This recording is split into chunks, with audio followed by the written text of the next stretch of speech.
खुलुमबाय। दिनै 11 मे 2025 गिबियावनो गोजोन फुंबिलिनि गाहाम हामलायनायखौ बयनिसिमबो जासिहरनाय थाबाय।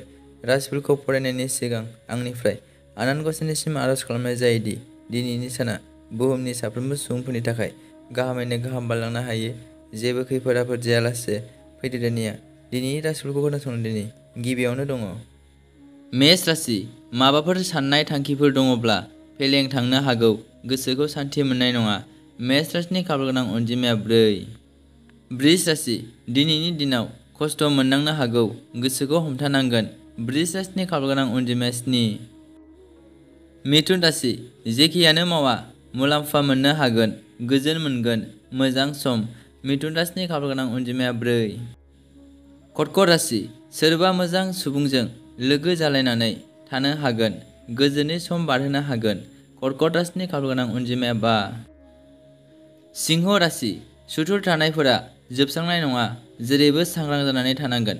सिंह राशिनि खाफालगोनां अनजिमाया 3। कन्या राशि।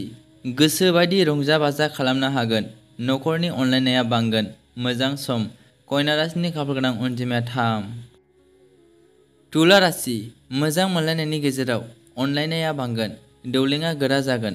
तुला राशिनि खाफालगोनां अनजिमाया 4। वृश्चिक राशि।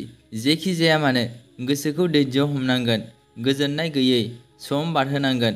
वृश्चिक राशिनि खाफालगोनां अनजिमाया 3। धनु राशि। न'खराव माबाफोर जेंना नुजानो हागौ। गोसोखौ सान्थि गैयै मोनगोन। धनु राशिनि खाफालगोनां अनजिमाया 5। मकर राशि। बेफार फालांगि मावनायाव रांखावरि मुलाम्फा मोननो हागोन। गोजोननाय मोनगोन। मकर राशिनि खाफालगोनां अनजिमाया 7। कुम्भ राशि। गोसोआव साननाय बायदि बहाबा दावबायहैनो मोननो हागौ। गोसोखौ गोजोननाय मोनगोन। कुम्भ राशिनि खाफालगोनां अनजिमाया 3। मीन राशि। माबाफोर मोजां खामानि मावनानै मुलाम्फा आरजिनानै लानो हागोन। मोजां सान। मीन राशिनि खाफालगोनां अनजिमाया 6। दिनैनि राशि फोरमायनाया एसेनोसै। गोजोन्थों।